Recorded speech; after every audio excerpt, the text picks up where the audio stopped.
I just don't want to use the word conservative over and over and over again, so I just make it slightly more interesting. So that out of the way, here we go. So on Friday, May 8th, 2015, Britain awoke to a Tory majority government. It was not what anyone, members and apparatchiks of the Conservative Party included, thought was going to happen. The polls all told us going in that it was neck and neck between Labour and the Tories, with a hung parliament a near certainty. Constituency polling seemed to back this up, telling us that Labour would lose many seats in Scotland to the Scottish National Party, but that they would gain many more to the Tories in England, the result of which would be a parliament in which either Labour or the Tories could be the largest party.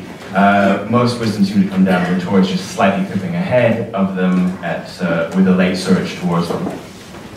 A common Westminster wisdom said that the Liberal Democrats would have enough going for them with an incumbency factor in the seats already held. The experts on such things expected about half the seats won in 2010 general election, which would be around 28, to be retained by the party. This would possibly put the Lib Dems into a position of kingmaker, as they were after 2010. Instead, the Lib Dems lost 48 seats, to be reduced to a mere 8 MPs. The Scottish National Party almost completely wiped out Labour in their Scottish heartland, reducing them from 41 MPs to a single seat. Ed Balls, the Shadow Chancellor of the Exchequer, lost his own seat in what became one of Labour's worst general election defeats in their entire history. So now we are left with an England with a large Conservative majority, while Scotland has 95% of its seats taken up by nationalists. The Union, which has lasted over 300 years, has never looked so imperiled. So with that in mind, what is the future of British politics? And indeed, British political parties, after this election result, the likes of which no one predicted. Both are obviously intertwined, so I'll begin with what the political parties should, and more pertinently will, at least in my opinion, do in the near future. And hopefully that will shed some light on the next part, what the next 5 years of the United Kingdom looks like. So I will start with the vanquished. Labour suffered their worst electoral performance in a general election since 1987, and in many ways 87 was actually better for them, because at least they went into that election with no real expectation of victory. They expected to lose to Thatcher, and at the very least 87 was an improvement on 1983, which was actually Labour's worst ever performance. You have to look at 2015, and in the run-up, right until polling day, Labour thought they had a real possibility of being back in power, even if it was through minority or coalition arrangement. And so to have lost all of Scotland, traditional heartland, for Douglas Alexander, the Shadow Foreign Secretary, to have lost his seat, and Ed Balls, the aforementioned Shadow Chancellor, to have lost his seat as well, and for the Tories to have got a majority against all expectation, puts Labour obviously in a position of existential crisis.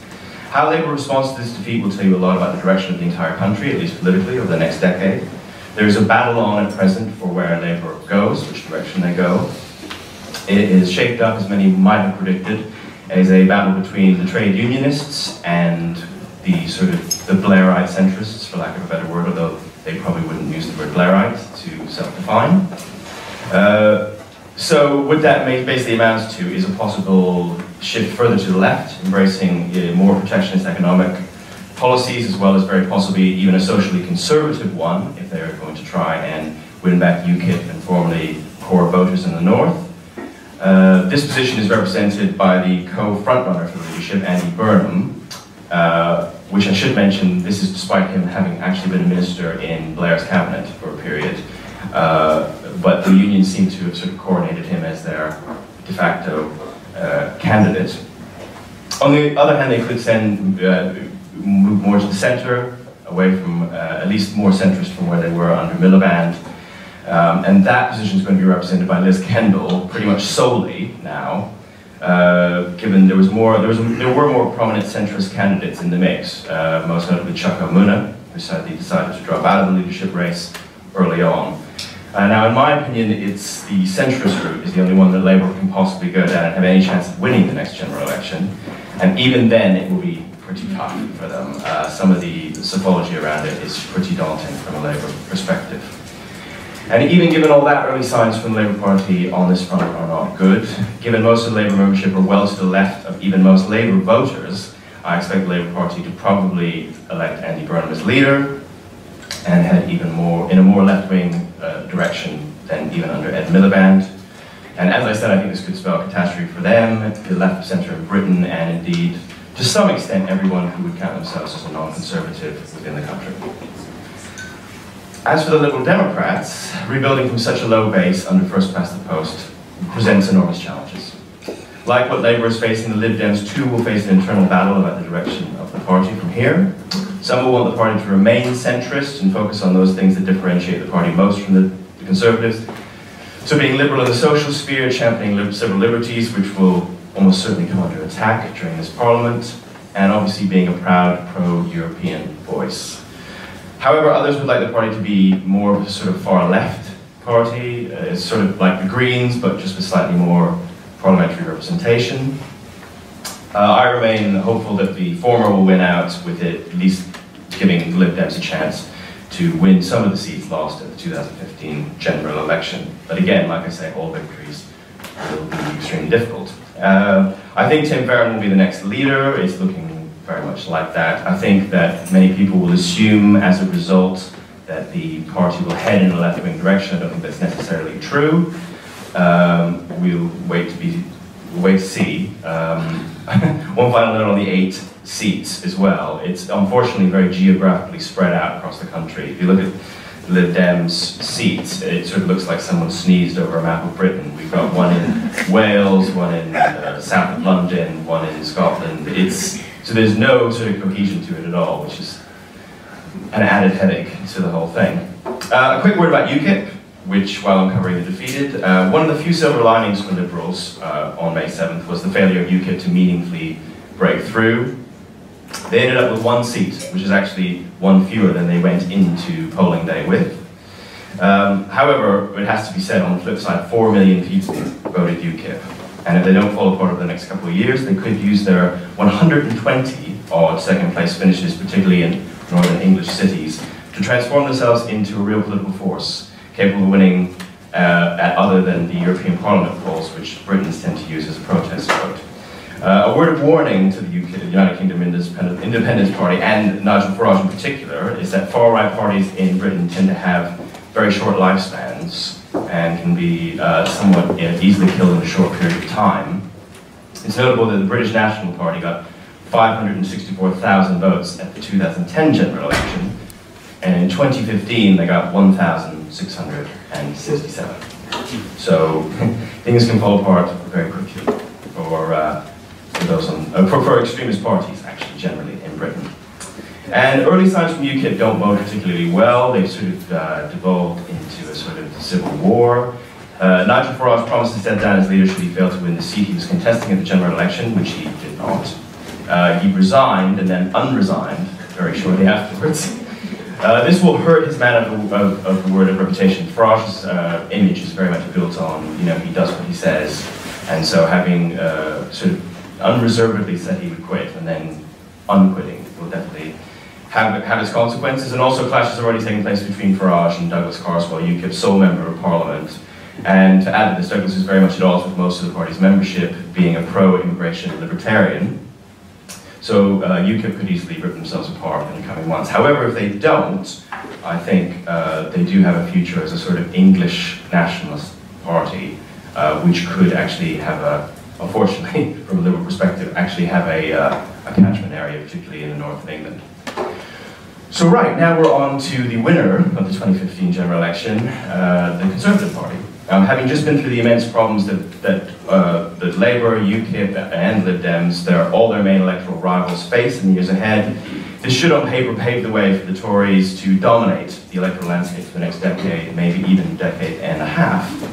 However, they face huge problems themselves.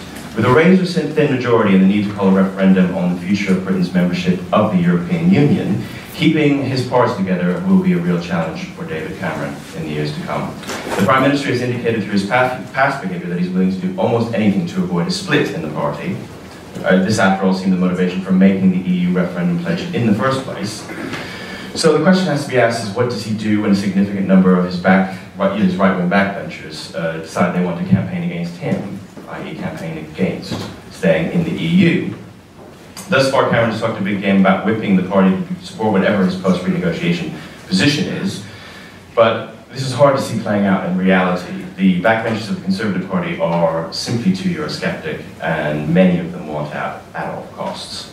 So you'll notice that I have made an assumption here that David Cameron will campaign for Britain to remain in the European Union, and there are several reasons for this which I'll go over. I think it would be very difficult for Cameron to back a get-out vote in the EU referendum, and most of the early signs seem to confirm this to me. The fact that he's already essentially laid out what his renegotiation looks like, and the fact that he wants to have the vote sooner rather than later, confirms a lot of suspicions on him backing a stay-in vote. The renegotiation package, I'm sure he's discussed at different levels. It seems like he has an idea of what's reasonably attainable. And it appears to revolve around 5 major themes.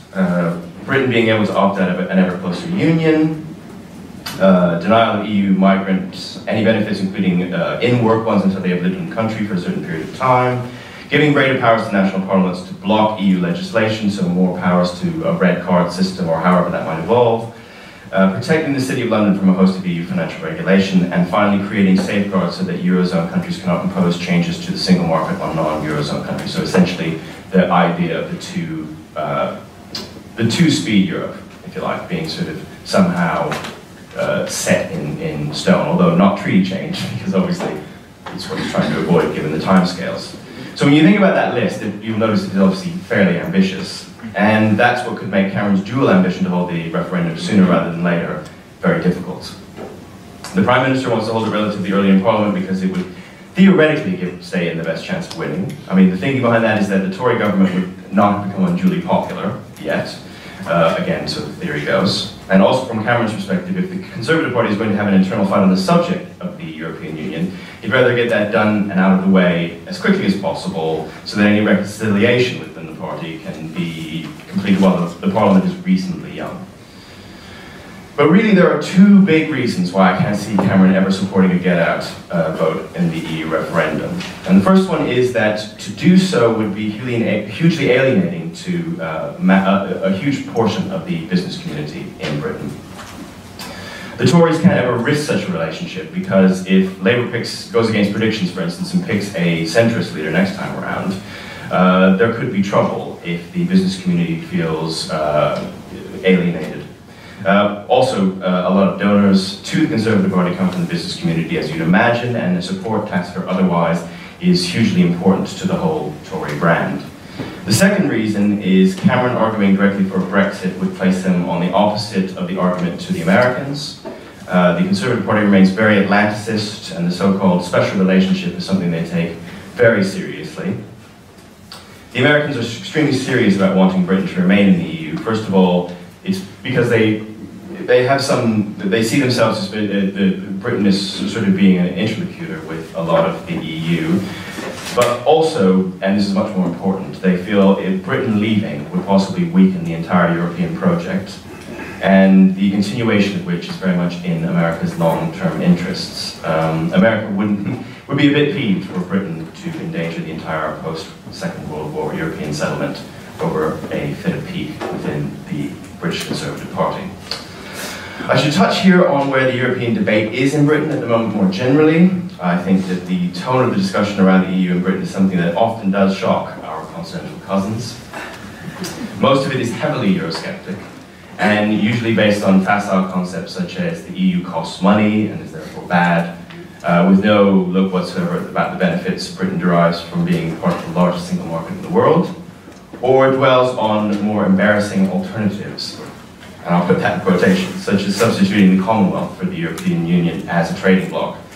The fact that none of the Commonwealth nations have any interest in such arrangement, incidentally, has not deterred any admirers from advocating this form of silliness. And I should mention that I think this will come up in the EU referendum debate. I would expect Cameron to call on people like Stephen Harper, possibly Tony, Canadian, Australian prime ministers, to talk about that in more detail, to sort of say, actually, you have to realise that Canada and Australia are very interested in their own things. Thank you very much. Not hanging around waiting for the empire to get back together.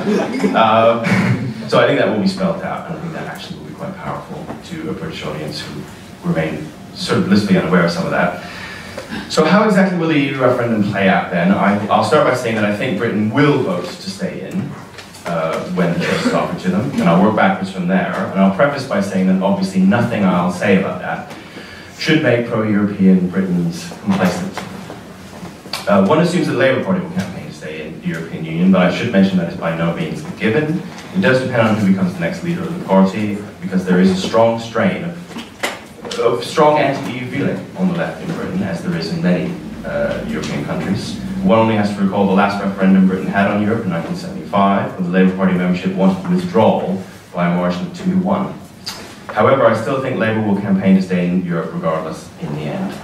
Mostly because to do so otherwise would risk another of their heartlands falling, namely London, and having already lost Scotland, I don't think they're going to be in the mood to gamble with another.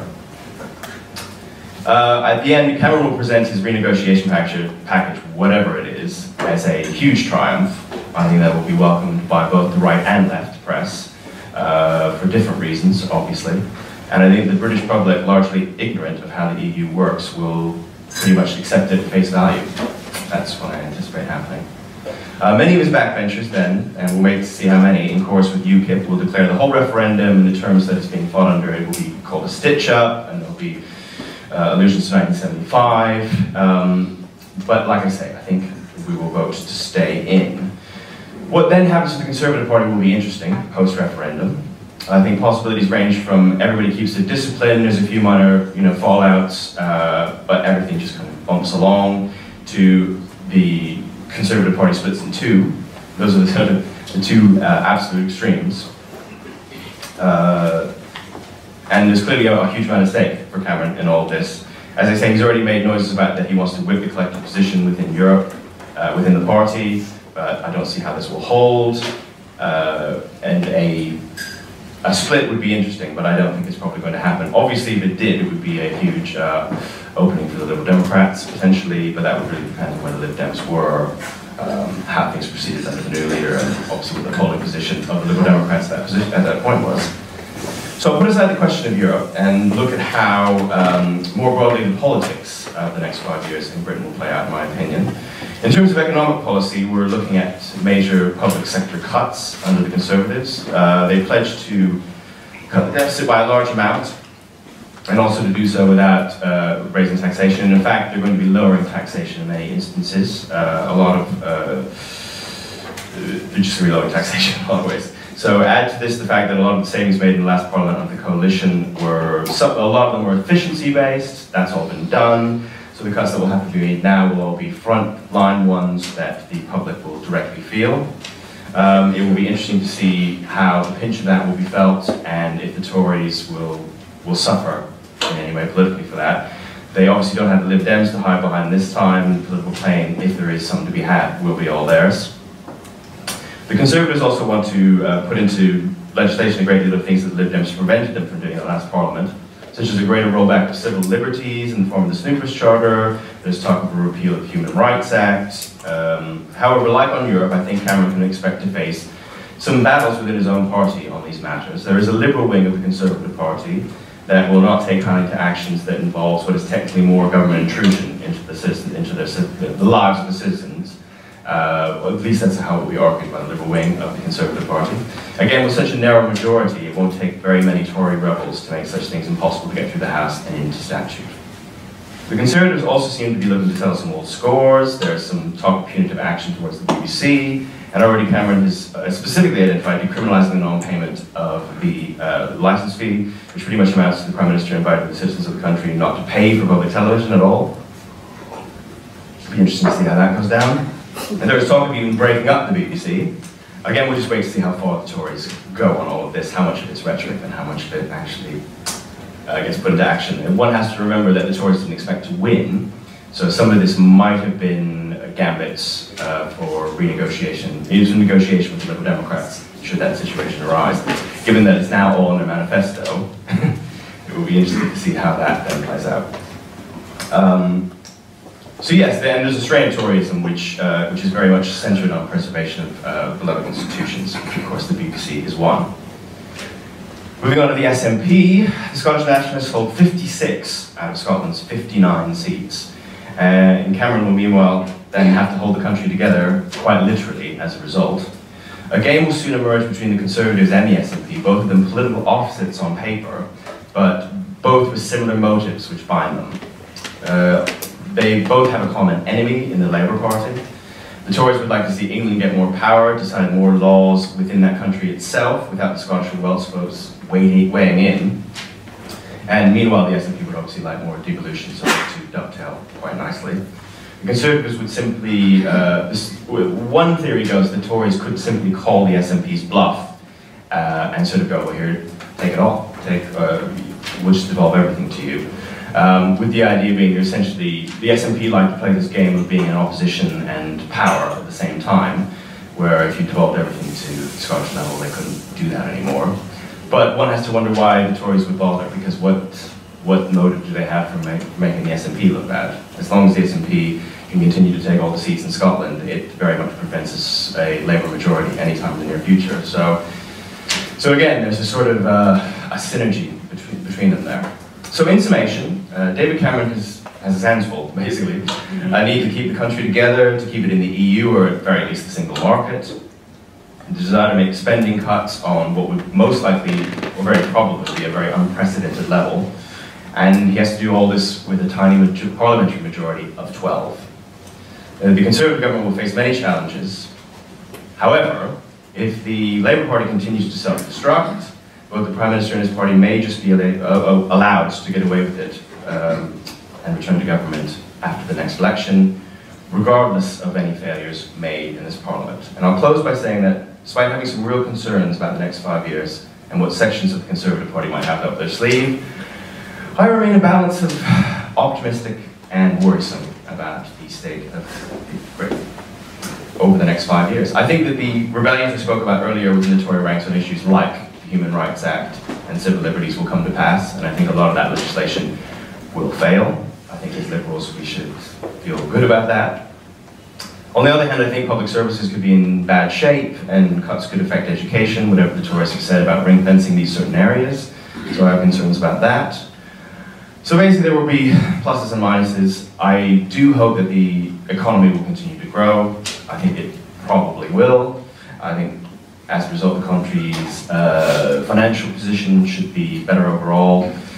And finally, one thing we can all hope for is that when the next general election comes around, the pollsters will be able to give us a bit more of an accurate idea of what it all looks like and save us pundits making terrible predictions which are totally erroneous next time around. Thank you very much.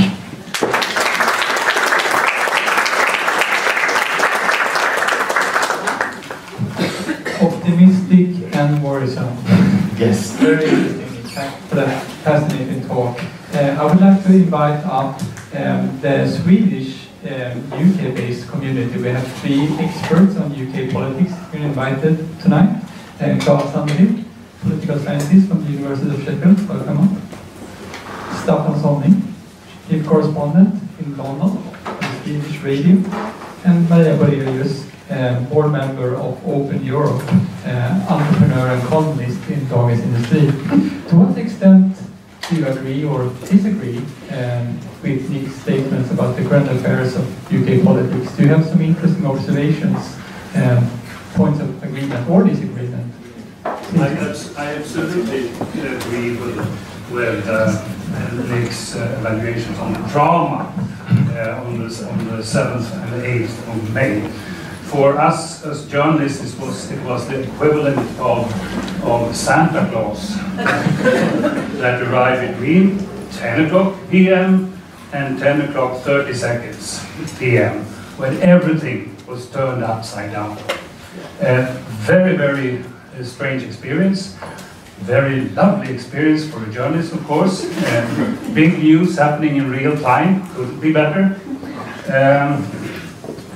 So that's where I think we agree. I must say, just a reflection, that I had sort of taken some precautions because in all my stories I said it's very, very difficult to poll in the first part of all systems.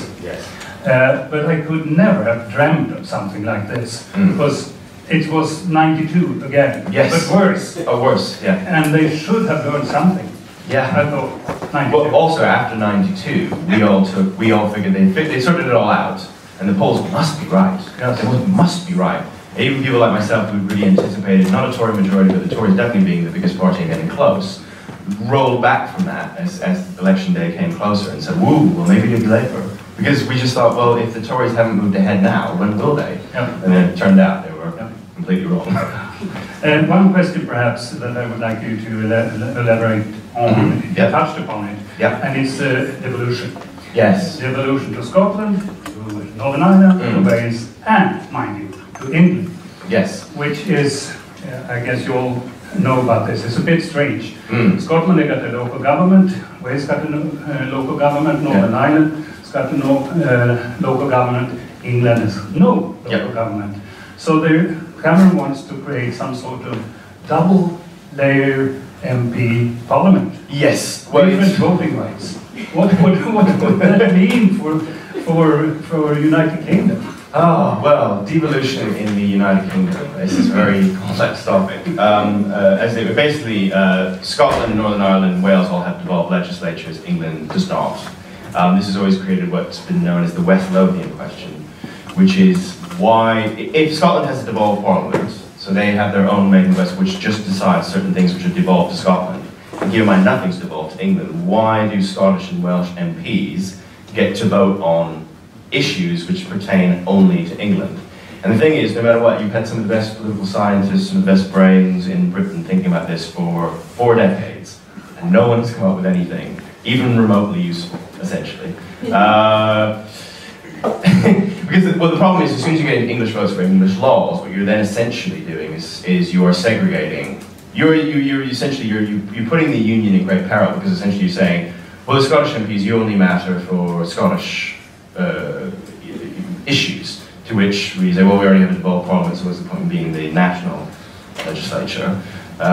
Which is the problem is, it's one of those horrible situations where everybody's right and everybody's wrong at exactly the same time. So what the solution is, I wish I had a solution. I wish someone would pay me great money if I had some brilliant solution to the West Lothian question, but unfortunately I don't. I mean, I am starting to warm up a little bit to the idea of an English Parliament, actually. However, separate, yeah. I would have to say, though, that is extremely unpopular, generally speaking, and it's very unlikely to happen because the campaign for an English Parliament has basically been taken over by the far right. So it's very much, anytime you talk about it, it's seen in very nationalistic terms. So that has tainted it as well, apart from any logistical problems it might have. So I think that probably, I mean, we'll see. Given that we've got a Tory majority in England and the SNP in Scotland, maybe that will force something through. I mean, that's a real possibility. Can I just add on the, I don't know if this is on the same thing. In terms of devolution in England, sort of maybe a more useful way to look at it is in terms of north and south divide in England, because all the sort of, well, very negative feelings around the election and around the election result comes from this kind of north and south split. Yes. So it would probably be quite useful in terms of strengthening democracy to actually have more decentralised government rather than talking about English devolution as such. There's even been I mean, it's a bit silly, but there's been sort of petitions now for Northern England to join Scotland because the same sentiments that are in Scotland are in the north of England. Well, so certainly feel closer to Scotland than to London. And adding to the problems is London is quite devolved in itself. There's a London Assembly. London has a mayor, for instance. So London's kind of a special case in a way that, for instance, Manchester isn't or Sheffield isn't. So. Yeah, I mean, this is the problem that you get when you do devolution piecemeal. When you don't do it all at once and you just do it bit by bit, obviously there's going to be a situation where there's an unfair balance, and then evening that out becomes tricky. I just wanted to bring us back a little bit to the topic of the day, which is the Liberal Party. Excuse my voice, it's been very hoarse since the Eurovision Song Contest. That's not quite a good term, I'm sorry about that. I mean, it's interesting, the party went from 23% of the vote to 8% of the vote. That's a drastic loss. And I'm 3/4 Swedish and I'm 1/4 British, and practically all my relatives vote for the Liberal Lib Dems. And I would say that they range politically from, in the Swedish context, from, you could say, almost Vänsterpartiet to right-wing Folkpartiet. In terms of their, and that's a huge spread. Yeah. In terms of their view of the market economy, some are pro, some are against. In terms of their views of social liberties, some are very much traditional, some are very sort of modernistic. In terms of individual liberties, it's a huge spread. So I'm starting to think, what is this party all about? What is the story? What is the narrative? I mean, in the election, you know, that's the big question, because in the election, Nick Clegg, I think, faced some difficulties in terms of sort of presenting his ideology. He basically made a tactical argument. He said that we know that there is going to be a coalition, because Labour cannot win themselves and the Conservatives cannot either. They could, but we didn't understand that. So it's going to be a coalition and we will be part of it. So he said, with us, with the Conservatives, we will give the Conservatives a heart and we will give Labour a brain. Which I thought was quite clever. But I mean, it's not much of a story, is it? And it didn't work. It didn't work. So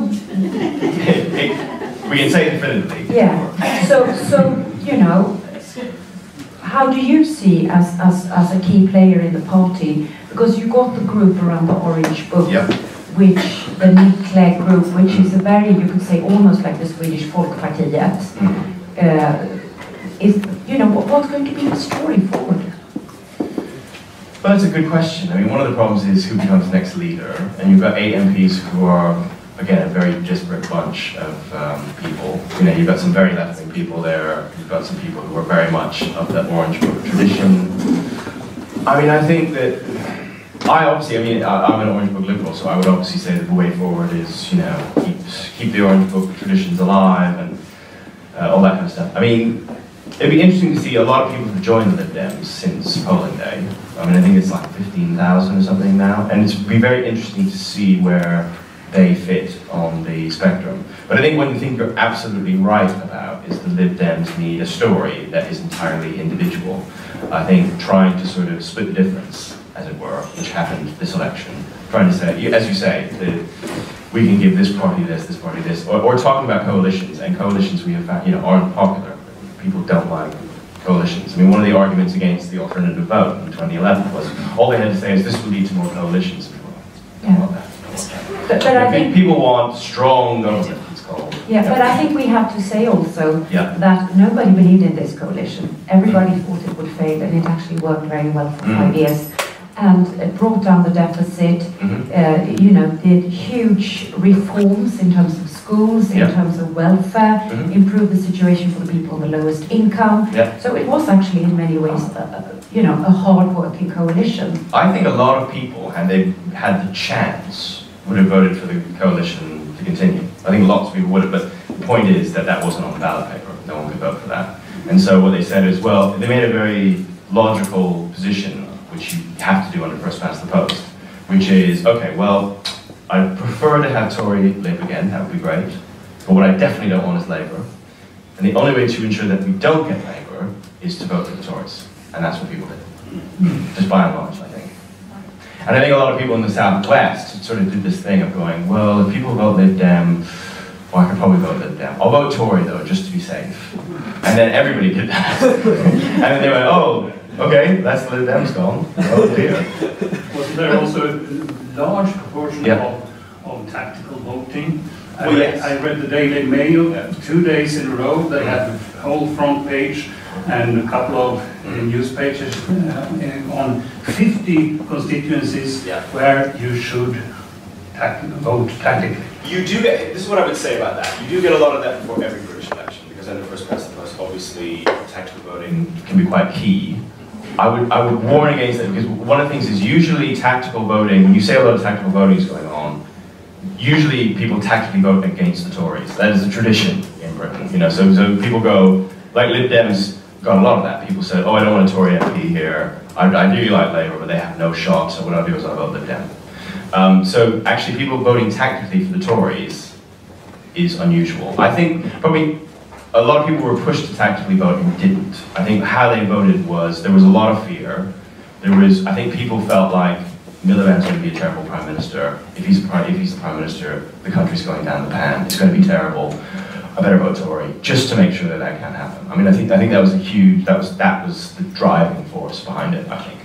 But that leads to the question of the voting system. Indeed. I can perfectly well understand that UKIP is kind of pissed. Yeah. They got 12 or 13% of the votes. 4 million votes. 4 million. And one seat. And they went into the election with 2. Yes. But the SNP, on the other hand, they got around 4% of the vote and 56 seats. Yeah. This is absurd. Yes. Well, you can't vote for the SNP unless you're in Scotland, so... I mean, there were people in England who asked, can we vote for the SNP? But you couldn't, so yes, they could have gone more. Yeah. My question is, of course, will the discussion start again? You had a referendum in 2011, alternative system. Will it start again? No. And I'll tell you why. Because, first of all, you have a Tory government for, you have it for the next 5 years at least. Or they could repeal the Fixed Term Parliament Act and have it earlier and somehow lose. It's very unlikely. But let's just say for 5 years. So it won't happen any time then. The Tories are absolutely against any change to, any sort of constitutional change, even if it's really logical. You know, like, well, let's ban people from the House. Let's say people from the House Lords have to retire if they murder somebody. So, the idea they're never going to be for changing the voting system. So that is a huge stop. But I think also one of the problems with changing the voting system that you have now is you'll have people, even on the left, who might be inclined towards electoral reform, go, let's stop and think about this. You know, had we had a proportional system at this election, we would have a Tory UKIP government now. That's what we'd have. UKIP would have 100 seats, whatever it is. The system saved us from UKIP. And there will be a lot of that argument going around. It will be a prominent argument, I think. I think looking all over Europe, what's happening, we had the Spanish elections yesterday with sort of the moderate conservatives losing ground to a new populist party. We had in Poland the elections with a more conservative leader coming. You know, we're seeing all over Europe kind of pushing to the extremes.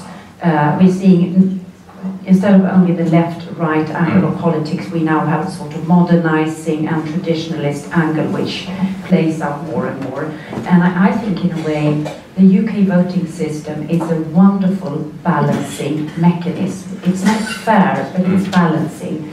And I find as a Swede, I don't know what you guys think, but when I meet British MPs, whisper it softly, they are much better than Swedish MPs. Because you've got to win on your own an entire constituency. You cannot hide behind a party list. Everyone in that constituency know who you are. And that brings out a lot of really talented people.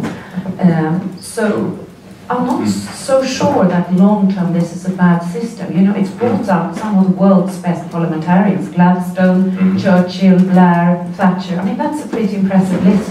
I'd say PR has its pluses and minuses, so does first past the post. I think first past the post has all those things that you describe. I think probably the downside to first past the post is you do end up with a lot of safe seats, which is slightly problematic. So you get things like people parachuted into, you often get, these Labour seats where someone who's never been north of Watford gets to be MP for, Doncaster. It's slightly ridiculous. Just because they're a wonk that they want to have in, and they know there's no way they're going to lose the seat. So, but having said that, 10 times as much of that is. Well, exactly. Yeah. So, you have pluses and minuses. I think you're probably right. I have to say, I probably did wake up, even as a Lib Dem, where we'd been unfair. We'd been done over by the system. I did think Tory UKIP. That would have been terrible. That would have been like, I'm moving. I'm leaving the country. That's it. So yeah. But there is this alternative system that you had a referendum on. Yeah. 2011. Where if your candidate number 1 is gone, number 2 gets your vote. AV. Then you keep the local connection. AV would have been. I think AV probably would have been an improvement personally. But having said that, it's not coming back. We voted it down. No one's going to push for it ever again because people who don't want electoral reform are going to be pushing for no change. People who want change will be the PR people. So, unfortunately, I think AB is consigned to history as a possible alternative British electoral system at Westminster level.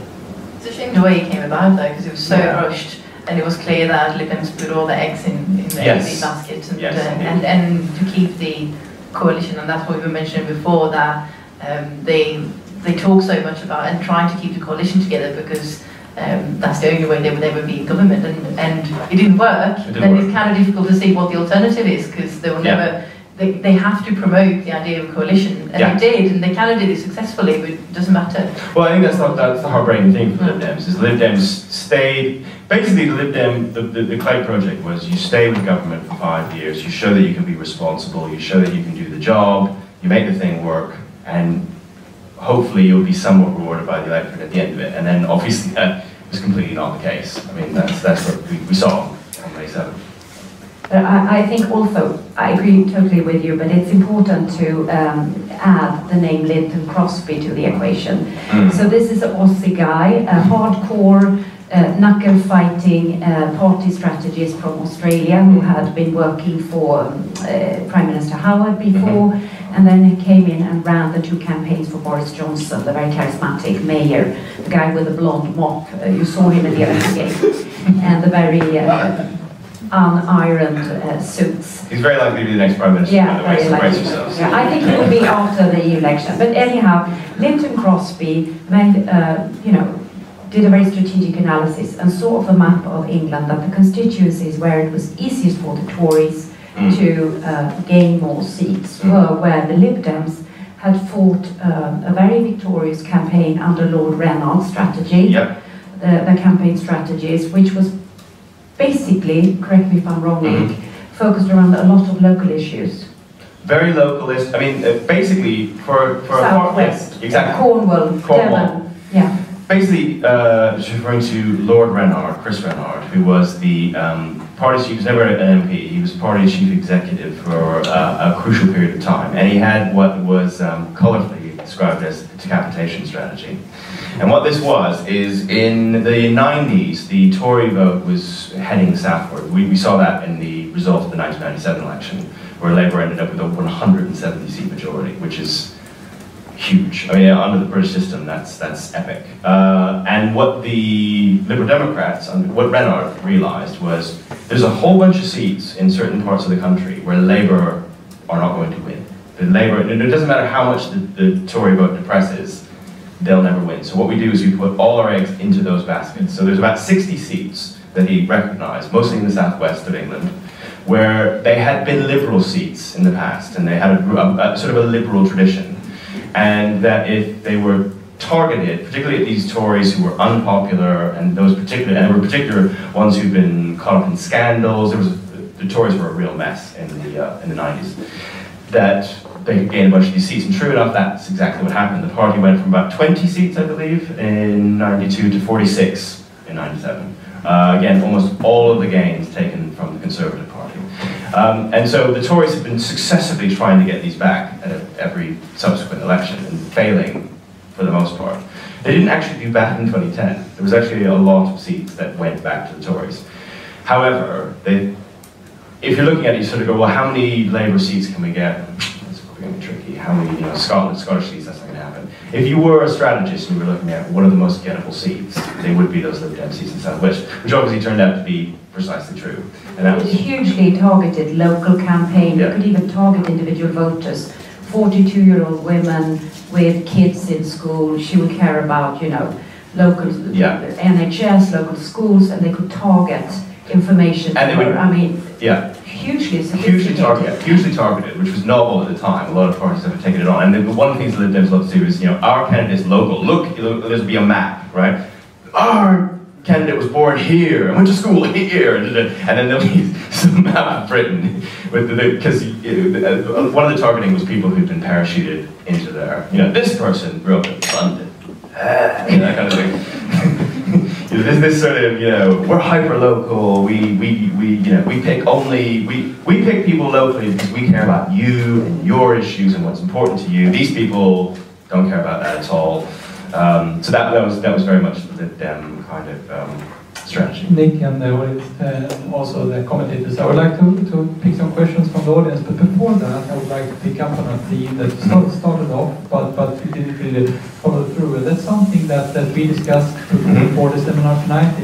Despite the vast differences in UK and Swedish politics, there are also a couple of themes that seem to be recurring. The increasing strategic steps of political elections, decreasing ideological confusion, one can say, across the political spectrum, and also the divisions in terms of regions wanting to have more local power, but at the same time the European Union is not really gaining in popularity. We can see that in Sweden, we can see it in the UK, we can see it in many other countries.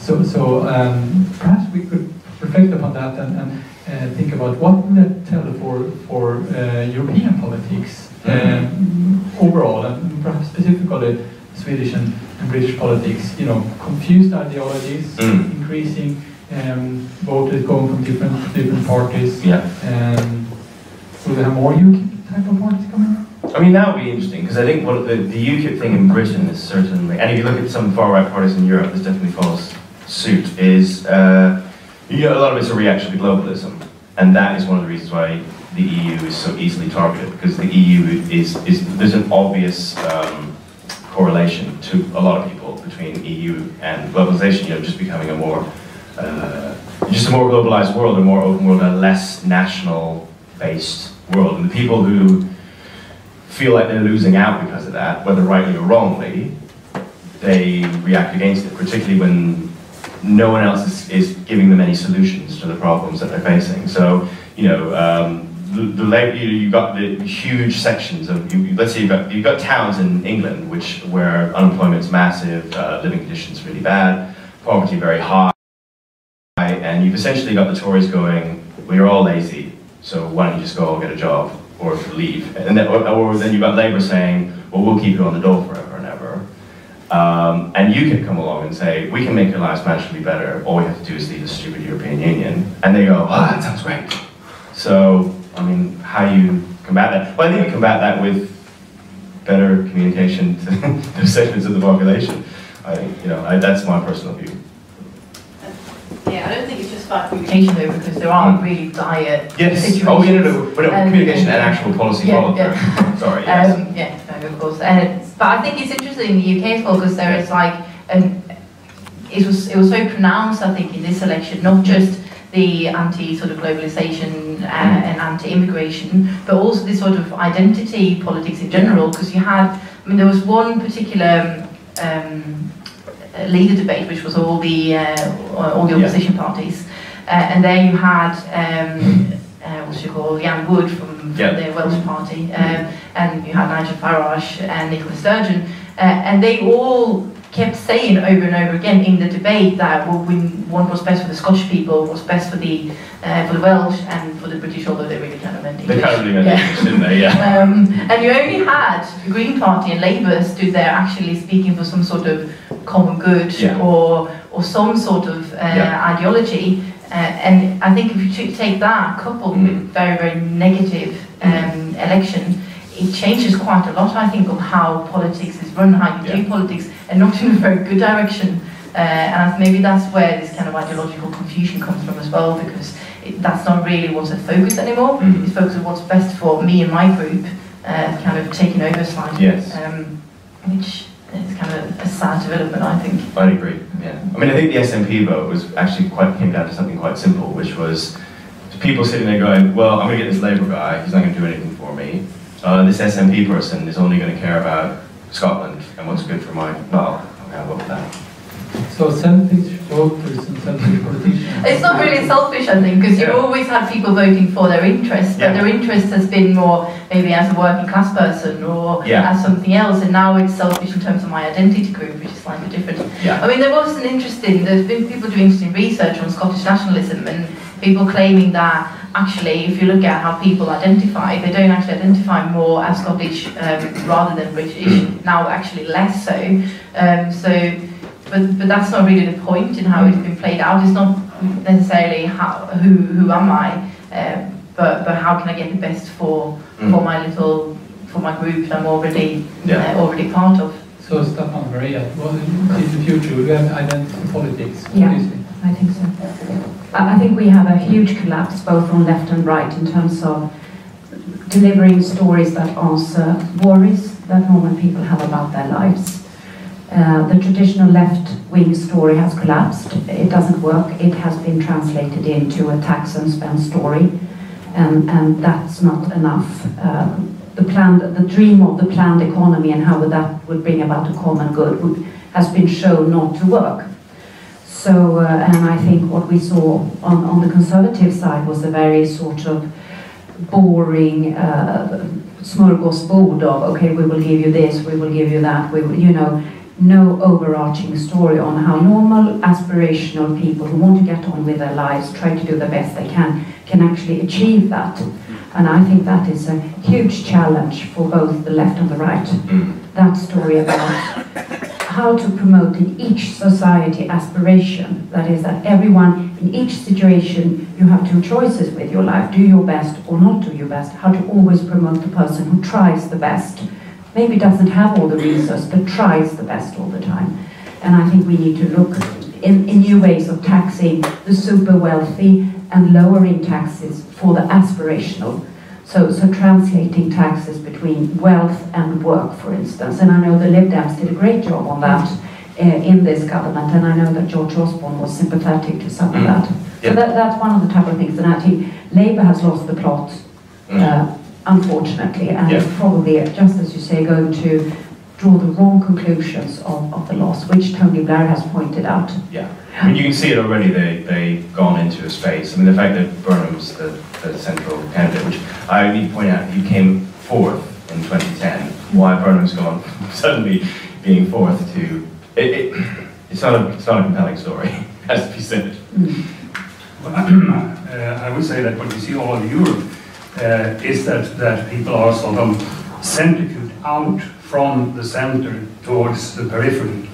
And it can be left, it can be right, but they're centrifuged out from the center. And the most interesting example right now, I think, is Greece, where the far left Syriza joined forces and went into a coalition government with a very strange far right populist party. So Greece, once again, is a very good example of something that is very strange. Yeah. I mean, I think, sorry, go on. I was just going to say, it is interesting, just to offer the cause on that, is how in Britain we had, the Parliament seemed to be dominated by outside voices, as you say. We heard so much about UKIP, we heard everything, and in the end, what we ended up with was a Conservative majority. But it's interesting how these things play out. So now we have a knowledgeable and very interested audience here. So I would like to take the opportunity to ask if there are any questions from you to anyone or all of the panelists. And I will give you the microphone to ask that question.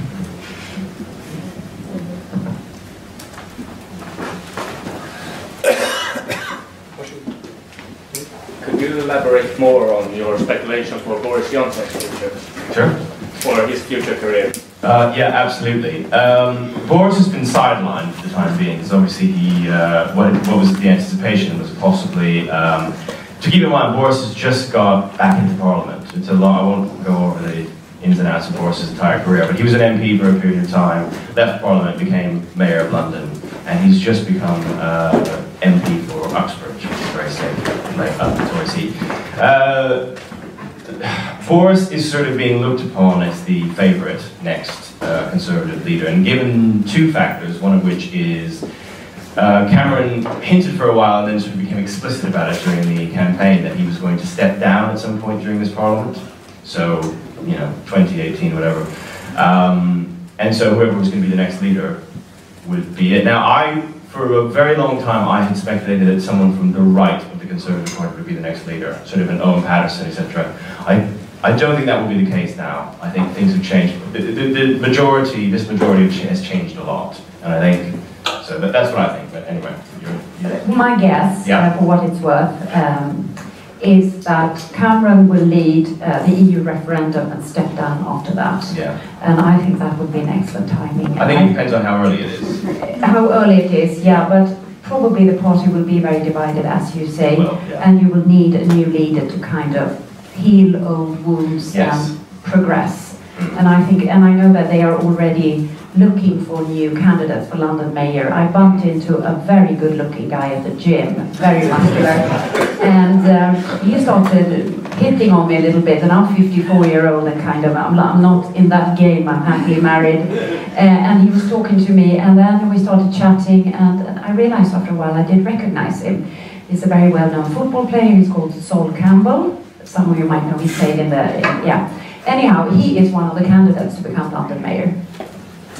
And so by coincidence, I sort of bumped into the process that's going through now. Yeah. In the Conservative Party. Yeah. I mean, basically, yeah, Boris would be seen. Very nice guy. Yeah, Boris would be seen as a unifying candidate, someone who's widely popular. Obviously, was able to win in what is rightly seen as a Labour city. You know, he was able to win twice.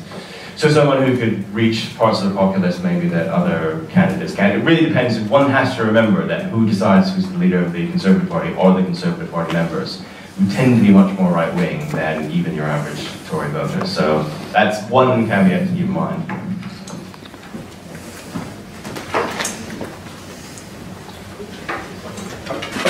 I have two questions. Is it I don't think it's on. Okay. Hello. Two questions. One is, didn't the Liberal Democrats at all have a feeling that you might be doing much worse than the polls? Because I in fact went and worked for an old friend who was running in St. Albans, and he did almost as bad as everybody else. but he was based, he was privately saying that he looked at the history, and the last time the Liberal Democrats got 7%, which was what they had in the opinion polls before the election, they got 6 seats. Yes, that's right. But no, everyone seemed to think that they would get 30. And my second question is about the electoral system. That I still think, I mean, just because you have PR, you don't have to have such an extreme PR as you have in Sweden. I mean, in Scotland, I think you can have a majority of 40–45%, which makes more sense. Because one observation I had was that isn't it impossible to have coalition governments with first past the post? Because I think if I remember my British history right, the Liberal Party has done that 1, 2 or 3 times before and joined the Conservatives. And then you had this, what you were saying, that you had to run as a coalition. And that eventually meant that both the Liberal Unionists and the National Liberals, they had to merge with the Conservatives. Because in the long run, you can't have 2 parties that only run in some seats. And this time you tried to do the other thing, and both parties run in all seats, and that was also a complete disaster for the minor party. So I don't really see how you can ever have a stable coalition with first past the post. Okay, well, I'll take those in succession. First of all, why did the Lib Dems think they were going to do better? And why did it's quite important to say this, why did the pundits? So it wasn't exactly like the party was sitting there going, we're going to get 30 seats, and people like Peter Kellner were going, you guys are mad, what are you talking about? You're going to be decimated. I mean, everybody seemed to think it was 30 seats, and the reason comes down to constituency polling. There was a raft of constituency polling that were done by not all the companies, but there were a few. And Lord Ashcroft, he's a Tory guy, he did these around both national polls and constituency polls. And they said that in places like, let's take an extreme example, Sutton and Cheam, which we ended up losing by about 6,000 or 7,000 votes. The final Ashcroft poll taken, I believe it was 2 weeks before polling day, put the Lib Dems 18 points up in that constituency. So there was a raft of constituency polls which said, in all these seats, we're not just up. It wasn't like it was, I mean, there were some of them that were close, obviously some were up by 1 or 2 points, but there was a raft of them where the Lib Dems, Ashcroft was saying, you're up by 18, 20 points. And the Lib Dems were doing their own polling in these places, which was telling them pretty much the same thing. So you have a Tory donor over here, he's doing constituency polling, he says you're 18 points up. You do your own, it says you're 17. Generally speaking, you think, oh, we'll probably be okay. To then not only lose that seat, but not even be close and lose it, in terms of defending it. What do? I mean, you either sort of believe in the polling or you don't. And obviously the polling was, for whatever reason, this time around extremely wrong. And then you had a question about coalitions. I mean, I think, yeah, coalitions under first past the post, what do you do? I mean, I think that's a real existential question for the Liberal Democrats, because what do you do? I mean, probably you have to look at, is Labour, or more realistically in terms of a party, is Labour going to self-destruct so badly that there's a space to fill as the official opposition in 20 years' time? I mean, those are questions that are difficult to answer less than 3 weeks. How long ago was it? It was 3 weeks? It seems like about a year ago, so that's the problem. In terms of electoral systems, I mean, hey, I was for the alternative vote. I mean, I think the mixed member system that you're talking about in Scotland would work perfectly well. I don't think the British people would have any problems with that. The problem is that the AB referendum sort of killed it dead. You can always say, well, people voted against this. And what you can actually say is, whatever the reason, you can say people voted for first past the post. And whether that's true or not, that's a statement that people often make. So I just don't think that the voting system, for good or bad, is changing anytime soon. Maria would like to say something, and then we have time for 2 more questions from the audience. Yeah. Okay. In the last election, there were TV debates which ended up with everybody saying, I agree with Nick, that was Nick Clegg, the party leader, and I agree with this Nick a lot. But I wanted, in terms of the EU, because I think we should bring that up, and the diplomatic way is saying, I'd like to clarify one thing, and that, in my view, and I'm on the board of a reformist think tank in the UK, which wants to stay in the Union but reform it. In Sweden, it's very much a debate of in and out.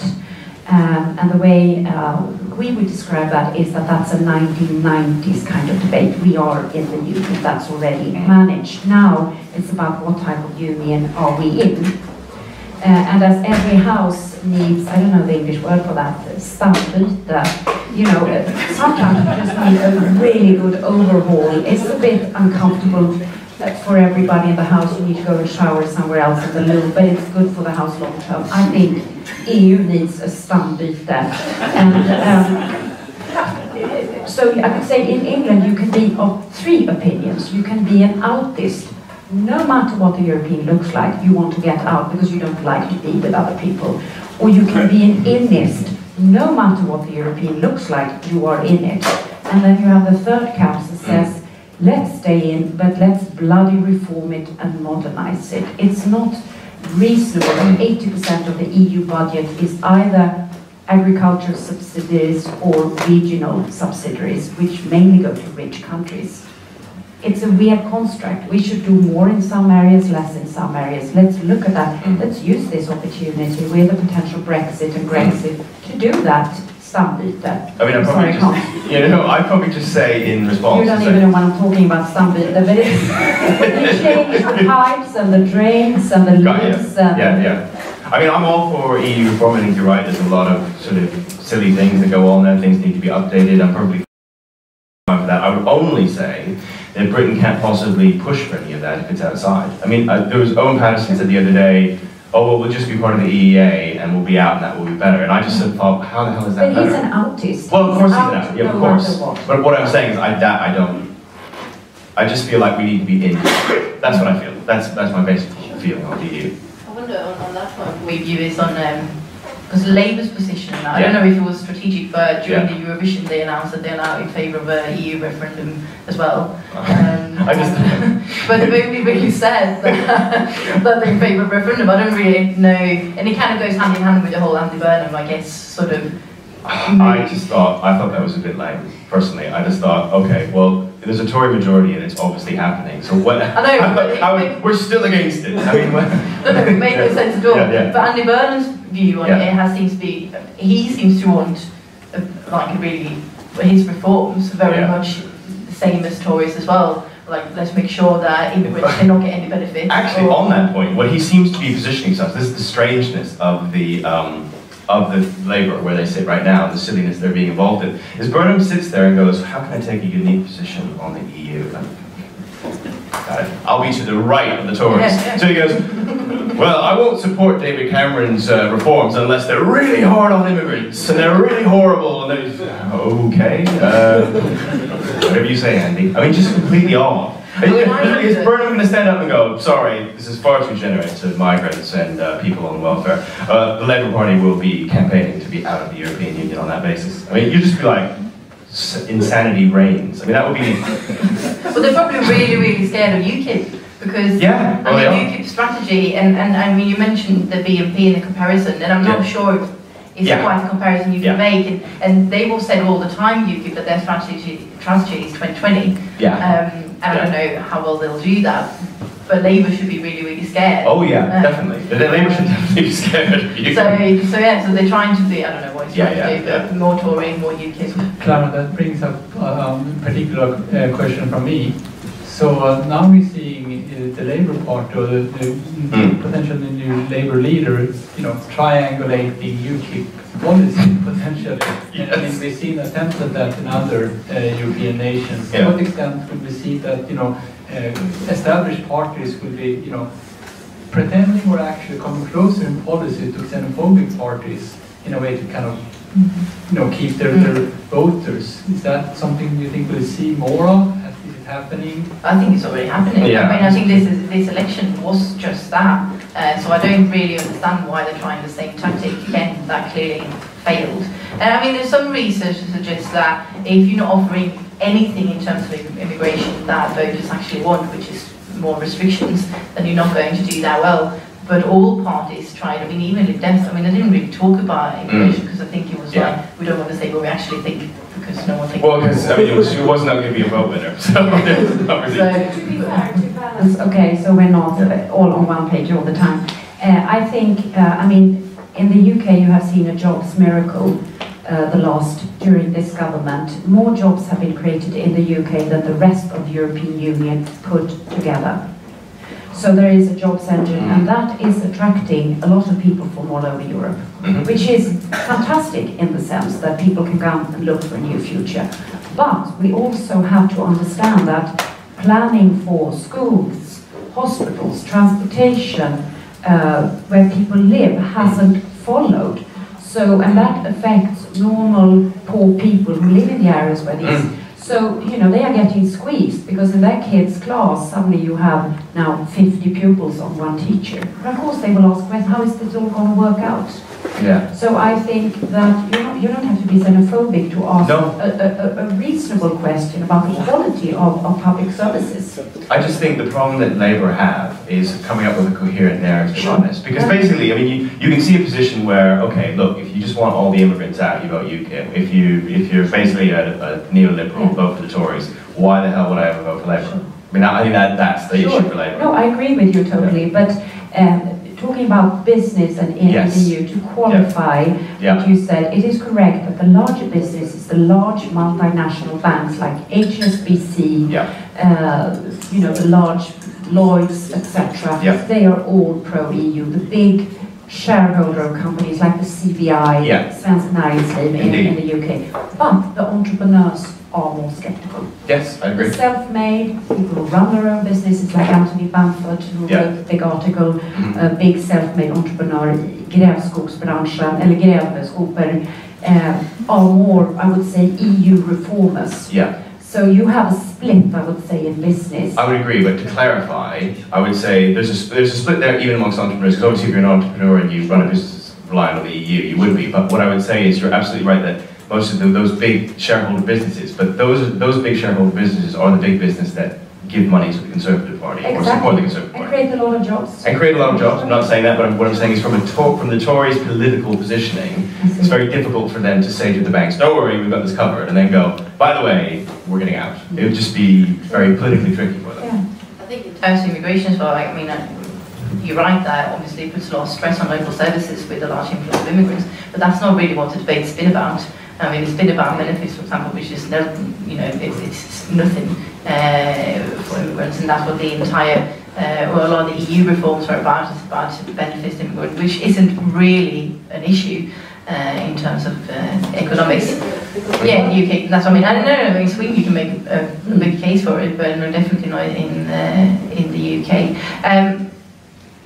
But it's interesting as well, because when you talk about that sort of sector of society that might vote for you, people might be affected by immigration in terms of maybe wages. I mean, they are very heavily affected by, for example, cuts in welfare, and so it's a little bit strange. I mean, they don't necessarily vote Tory, they would vote Labour instead. But it doesn't seem like the best solution to their problems will be to cut immigration. I agree. Personally, I agree. But I think also what plays into this is that London is so different from the rest of the UK. Because London is, if you take away London from UK, the GDP per capita is like Portugal in the UK. So, and London is, you know, it's more than it's a city-state in almost the traditional Greek sense, like Athens or Sparta. It has its own values, systems, it has its own population. Half of us who live in London weren't born there or come from other countries. 380 languages, 180 nationalities. It's like Athens in 300 BC, you know, it's like Rome was. Something that is entirely new, that's not entirely part of the UK. And it's almost like the capital of Europe, at least the financial. And I think London would lose that position if it left the EU, definitely. I agree. It would be hugely detrimental to the UK. Well, I think that actually on the immigration question as well, there is such a London, rest of the country split as well, because London gets the majority of the immigration in terms of head count. But what London tends to get is, you know, we get like the sort of smartest, most entrepreneurial French people come to London to say, when do you go? Great! But you know? Sol Campbell's mother was a Jamaican immigrant. She wasn't a banker. You know? No, true, no, absolutely. So you have a lot of people coming.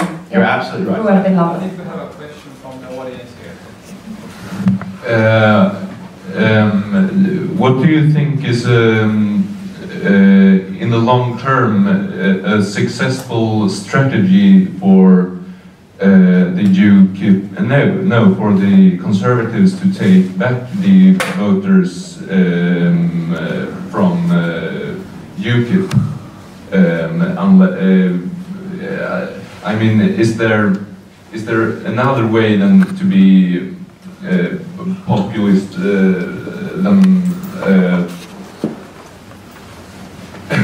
I think I know what you mean. Do you want me? I can come in on that. Yeah. What I would say is, if I was, you know, sitting at Millbank saying, "Oh, what should we do?" I'd say, "Let's not bother. Just forget about it," because the Tories can't get these people back. They can't get them back for a couple of reasons. One, to try and satisfy these people would alienate whole groups of other people who vote Tories. Second of all, yeah, I mean, 4 million is a lot, but actually the problem is you have to understand that a lot of those people they didn't used to vote Tory, as you can see from this election. They used to vote Lib Dem. And you think, well, that doesn't make any sense, because how does this work? There are so many Lib Dem to UKIP switchers at this election, loads. I don't know how many people, if you did phone calling at Lib Dem HQ, you know how many people said, vote UKIP. It was huge. Because, and this is why, because so many people, and I'm saying this as a Liberal Democrat, and it's quite sad that this is the case, but this is the case, a lot of people used to vote Lib Dem as a protest vote. So it was basically, screw all those guys, I don't want any of you in there, I'm just going to have a vote against the whole system. And UKIP, that's what UKIP is now. And it's not about, as you can see, it's not about value systems at all. It's just literally about, so I would say, look, the Tories can never get people who want to rebel against the system, because the Tories are the system. Like, they are, you do not get much more establishment than the Conservative Party of Great Britain. I mean, it's like, it's the establishment sort of thing. So they'll never get those people back. Instead, focus, so you look at the Lib Dems. Why do all those people vote Lib Dem? Where the Lib Dem core vote is about 8%. Why can't the Tories get those people? That's what I'm being ruthless about it. And I'm saying that as a Lib Dem, by the way. That's what I'm looking at. I did a story on that last week. Yeah. About the myth of UKIP voters coming from the Tories. I looked at 8 or 10 different constituencies where you clearly could see it was Lib Dem to UKIP. 6,000 plus, 6,000 plus. Yeah. They might have taken a detour over Labour, but you can see a churn, but it happens so much that you have to notice a pattern somewhere. I don't think that's the whole story. I mean, I don't know. I was actually wondering how much of because there is clearly a fact about how much of them have actually taken that detour. Because I mean, the student vote, for example, wouldn't go UKIP. No, of course. No, you're right. You're right. But also, it's, I mean, coming back to Labour, it's Labour that has a problem, really. And I don't think those voters, I mean, to some extent protest vote as well, but to some extent actually concerned about their situation where there isn't any sort of hope or any sort of, I mean, there aren't any opportunities at all. And I don't think that's yeah, so the Tories might not have to worry about that because they're going to win those votes anyway. But Labour definitely has. Labour definitely have to worry about it. Well, the Tories just got a majority, so they don't need to get a huge amount of extra votes, particularly to keep winning. Labour, yeah, they're going to have a big problem because how do they get those UKIP voters back potentially without alienating, for instance, London, which is a very un-UKIP city. You know, UKIP do very, very badly in London for obvious reasons. You know, London is, as you say, has its own complete value system, which is totally is the opposite of UKIP in lots of ways. So how do you appeal to these UKIP switchers and London, which is, keep in mind, is one of Labour's remaining heartlands? It seems like it goes kind of hand in hand with this more turn to identity, which changes the debate in favour of the EU and immigration issues. So it doesn't seem like a good strategy for Labour to sort of just reinforce that. And it's strange why it should be so hard, because if you look at, if you look at Rotherham, which is Southtown Sheffield where I live, there are so many issues there, welfare issues, for example, and labour market issues that affect people's lives, which Labour should really be able to do, especially after 5 years of Tory government. And it's just very, very strange that they're not able to do that, actually. I think you've hit the nail on the head. They need to have their own narrative. They need to say, look, your problems are not being caused by immigration. We can fix them in the following ways. Because if they keep talking in the same language as UKIP, people will go, well, I don't really believe you. Labour let all these people in. You know, that's the narrative that people have about Labour. I'm just going to vote UKIP. I mean, as long as they keep reinforcing that message, I think it's entirely to the detriment. Oh, sorry.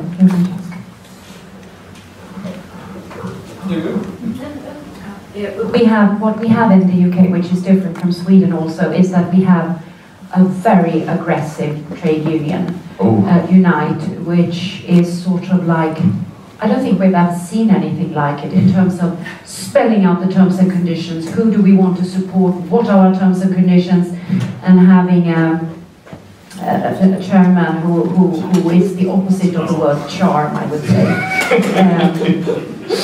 Len McCluskey, and who basically says, I can't support him because he's an asshole, I can't support her because she's right-wing, that candidate should do more, blah, blah, blah. And he just attracts voter, you know, every time he opens his mouth, people just stream to the centre-right side because he's showing mind that he doesn't really have, that sort of belongs to an old world rather than being progressive and globalized. Well, I think that's a huge difference. I think it's a huge. I mean, one of the big problems is looking at, for instance, looking at Sweden, where in actual fact the unions have more power, but that's the whole point. In other words, they're progressive and modern and work together with the companies. Exactly. But the problem is you don't have the unions are actually far less powerful in Britain, and so as a result they try to exercise it all through one vehicle, which is the Labour Party, which, as you say, just continuously. It's like they would rather have the Labour Party not in power, but in their control, than to be in power, and the unions. So it's gone completely crazy now. I mean, they used to be at least a bit more subtle. You know, you used to know if you knew what was going on in politics, you knew, oh, the unions have fixed it. Now they're just overt about it. They just go. They've said, oh, Andy Burnham's our guy. If we don't get Andy Burnham, we're going to leave the Labour Party. I'm like, how can you? What are you thinking, saying that in public? It's just so, as you say, you can just. You can almost, when you read it, you can almost feel the votes slipping away from the Labour Party. I mean, it's crazy. Guys, we're about to round off. I would wonder if you have any sort of final reflections, ideas, questions for the future about UK politics. Who wants to go first? Okay, I can volunteer. Okay. I think the most important thing is actually not about the political parties, but it's about keeping Britain as a free trading beacon of the world. And I think that's going to be the most important thing now with the EU negotiations. And that role, if we look at what means something to Sweden, it's Britain's role in the EU as a free trade beacon, and it's Britain's role in NATO in terms of the problems we are facing with Putin. So that's actually, if we look at what's important to Sweden, these are the two key issues. And that's what I'm going to be watching, because the rest is just internal in a way. Right. And in terms of free trade and in terms of Britain's role in NATO, I think David Cameron is trustworthy. I also hope he can get his party along on the EU issue. And I'm for myself, being a journalist, I will spend at least 1, maybe 2 years more in Britain, and I expect a lot more visits from the journalistic equivalent of Santa Claus. Very good and very important stories, especially, of course, the referendum. Yeah. I'm not so... if the referendum was tomorrow, Britain would say, yeah. But what happens in 2 years? You don't know, because referendums tend to have their own sort of maybe momentum, that something could happen a week before, maybe, or something. So it's not a done deal. The first thing I'm going to do soon is apply for British citizenship, because you never really know, it might be a gamble if we do leave. But I'll say I will be part of the we. That's where we're at. But no, I think that when we're being interested in immigration issues as well, that the main thing is to kind of move away from this identity politics and move more towards ideological politics, and also to do it with a little bit more sort of optimism, and actually have. And I have a great quote from one of the people I talked about when I went to Rotherham just to write an article. There was this woman who, I think she might have voted BNP, I'm not quite sure, it must have been BNP or UKIP. Yeah. But she said, if it's a hung parliament, make sure you hang them all. And that kind of summed up, I felt, the entire sort of mood, which is not very nice. So maybe it's more positive campaigning.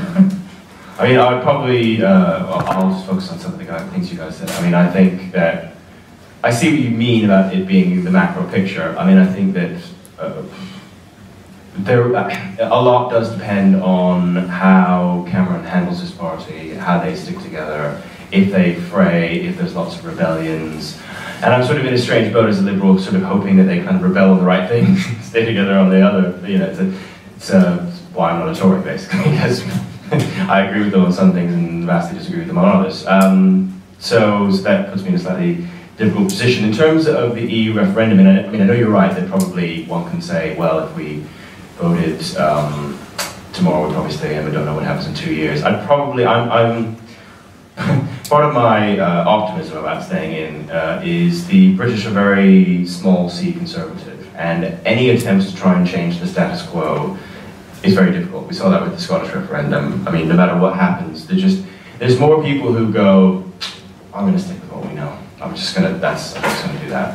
And I think that if stay in is ahead, although narrowly now, I think after you have everybody weigh in and the Commonwealth thing's been totally dashed to the rocks, and the US president, the final PPP will be the US president going like, I want everyone to stay, Britain must stay part of the European Union. People just go, oh, that's it.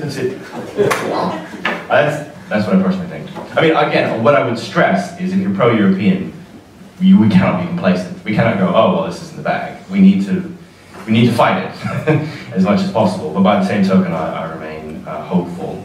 And yeah. So starting with fearful and ending with hopeful, that's very positive. Well, there you go. Thanks so much, Nick. And thanks the whole audience for coming here. We still have some drinks and some food left over, so do take a moment to mingle. Perhaps you want to take a question, one of the panelists or our speaker for tonight. Also at the entrance you will find pamphlets, books and reports from the Odin Institute, and a contact list if you want to stay in touch. Last but not least, I would like to say thank you so very much to the whole panel, and especially to you, Nick, for coming here. We do have a small gift for you guys. Oh.